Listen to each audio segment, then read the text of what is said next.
Hello and welcome to my channel. If this is your first time here, my name is Hannah. And today is the first day of Spooktober. This is my favorite time of year. We are in fall, we are in the Halloween month. October is my favorite month out of the year. Fall is my favorite season, and I just really enjoy this time of year. As you can see, I have a new buddy up here. My husband surprised me with this Jack doll the other day from The Nightmare Before Christmas, and I'm so appreciative for it because I just love it. And I definitely need more Halloween decorations in general. These two things are pretty much all I have. So let's just jump into it, really. These are all the books that I read for September. So this first one I actually finished the evening of the last day of August, but since it was at night that I finished it, I had already filmed my August reads, so it's just kind of lumped into all of these. And that is 1955's Lolita by Vladimir Nabokov. This is a very well-known classic. So I did an entire video discussing just this one book. I'll have this up here for you. So if you'd really like to hear my thoughts and more of like a deep dive, go ahead and check that video out because I'm not really going to talk much about it right now. I just like to say that it's not exactly the book you think it is going into it. It does have a lot of twists and turns, but the writing is actually very beautiful and quite lyrical, and it's just such a difference in the writing with how the actual tone of the book is. Next we have Richard Matheson's Hell House by Simon Fraser. This came out in 2008 and is a graphic novel version of the novel of Hell House. So the entire reason I picked this up is because I wanted to read the novel version, but my library simply didn't have it. They had this graphic novel version instead. So I figured I would give it a try.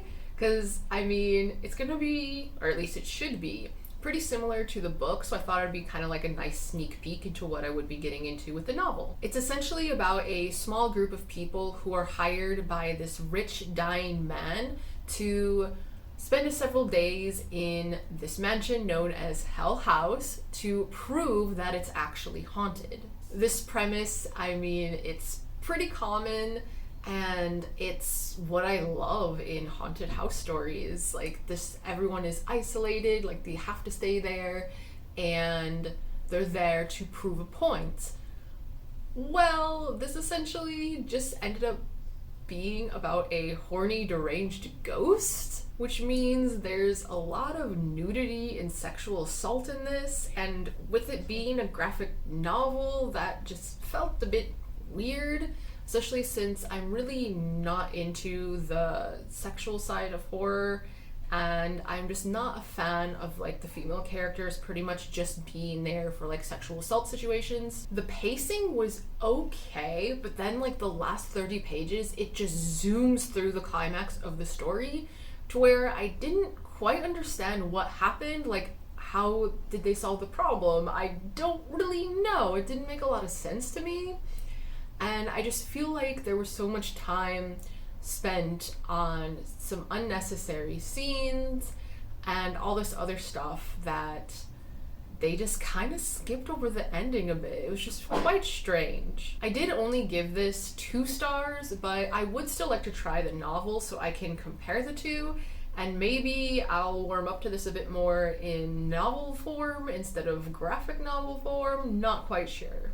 So these next 3 books are all e-arcs from NetGalley, so only one of these is currently out. Everything else will come out at a later date. So next is The Midnight Man by Caroline Mitchell.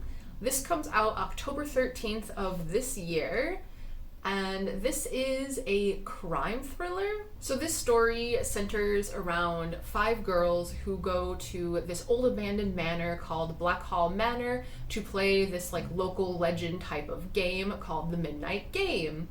However, only 4 of them would return home that night, so perhaps this manor isn't as abandoned as the town would like to think it is. So I had a pretty rough time with the beginning of this book. The first 7 chapters, and they're short chapters, they go pretty quick, but they were all about introducing this extensive cast of characters. Almost every single chapter was dealing with different characters, and so I found it very difficult to keep up with the names, who was talking. At the beginning of a chapter, it would take me like 2 to 3 paragraphs to understand like who we're talking about now, or if it had changed. Like, it was just more confusing than it needed to be. However, I did get used to it, and it does get better through the rest of the book. So this is supposed to be an adult book. However, I did find the writing to feel more YA. The sentences felt really short and abrupt, and it just really didn't give me that vibe of being an adult book. I did enjoy the concept behind the Manor and the Midnight Man. We mainly end up following the point of view eventually of this character named Sarah, and she's pretty likable, and I definitely enjoyed her point of view the most out of anyone's. I would definitely consider this one a popcorn thriller. It's interesting enough to keep you engaged, it's easy to read, but it's really not very memorable. I just, even making like my notes, I really had to think of how this book ended, because it's just not something that's really gonna stick with me. So in the end, I just gave this one 3 stars. I felt it was pretty much the epitome of an average book. Next is Manywhere by Morgan Thomas. This comes out January 25th of 2022. This is a collection of LGBTQIA+ stories, and I ended up giving this collection 4 stars. So this book consists of 9 short stories that truly stand on their own.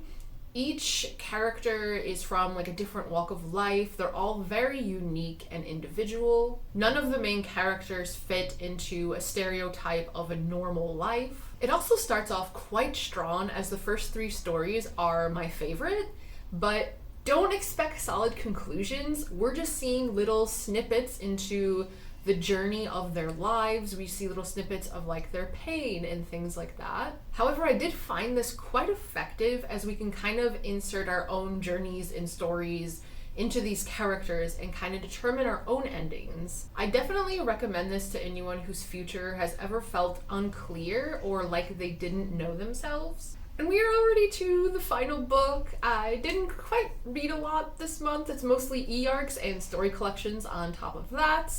But finally, we have Let Me Out, I've Had Enough by Mark Matthews. This came out September 22nd, so not that long ago. These are horror short stories, and I also gave this 4 stars. So this consists of 7 short stories and 1 novella, actually. So they all vary by subject and genre. We even have like some sci-fi going on. However, these stories are very dark. There's actually an introduction by the author that I think is a must read, where he kind of talks about why he wrote these and the content warnings that go along with them as well. Suicide is a main theme throughout every single story, so definitely check out the content warnings and all of that beforehand, because I definitely think you need to be in the right headspace to read this and not be having any dark thoughts currently or suicidal thoughts. The first and last stories are actually my favorites in this one. They hit the hardest for me, and they do a play on some statistics actually, which I thought was interesting. And even though this whole book is extremely bleak, the last story actually kind of leaves us with a little bit of hope, and I think it's kind of the closest you can get to a happy ending with this. Like I said, suicide is a main theme, but I also noticed religion as another huge theme throughout all of these stories. You can definitely see the author's questions about existence and the afterlife, and this truly feels like a deep dive into the author's mind, and I find it a bit fascinating. With that in mind though, some of these stories are truly stomach-churning, especially the novella Body of Christ. So prepare for some strangeness and some things that don't exactly follow logic. This will definitely not be for everyone. Some might think the stories go too far as well, and for me, some of these were a little extreme, like especially more extreme than what I usually read, but I did end up enjoying it because I understand the purpose behind it, I suppose, because this author is a counselor and he deals with the topic of suicide on an everyday basis, and he wants it to be something that people are comfortable talking about so they can get out their feelings and those thoughts and not have to hide them in and feel like it's such a taboo subject. And I think writing is a really good way to deal with trauma and dark thoughts.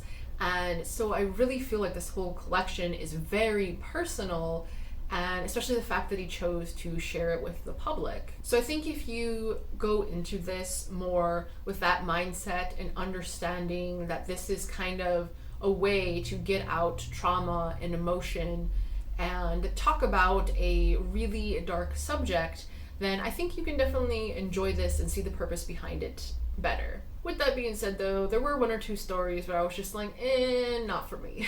And that is all. So as always, thank you for hanging out with me. It is always appreciated.